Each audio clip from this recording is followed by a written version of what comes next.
A plus B, C, Métaphore, grammaire, W, hypothèse, oxymore. Si ça saucisse 100, c'est 600 saucisses, 100 aussi. Y et Z. On trouve de nombreuses traces directes du latin en français. Il s'agit d'emprunts plus ou moins récents ou de calques plus ou moins savants. Il arrive aussi que l'on remonte du français vers sa source en formant des mots sur le mode latin.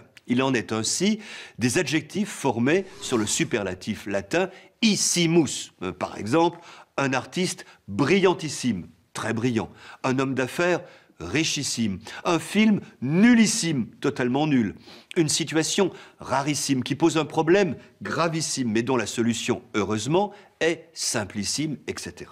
En latin, la plupart des adjectifs comme fortis, fort, formaient leur comparatif à l'aide de la désinence ior, fortior, plus fort, et leur superlatif à l'aide d'issimus, fortissimus, le plus fort.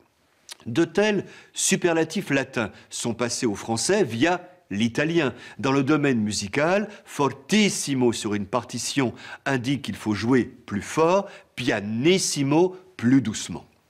Mais le français a directement sur le latin issimus bâti le suffixe issime, un généralissime gravissime. Certes, il y a quelque chose d'un peu emphatique dans un tel suffixe, il faut l'employer avec parcimonie et une pointe d'humour. Il n'empêche, urgentissime, gravissime, nullissime témoigne de la plasticité du français, de sa belle capacité inventive. Il réactive allègrement un suffixe disparu depuis des siècles.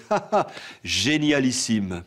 A plus B, C, Métaphore, grammaire, W, hypothèse, oxymore.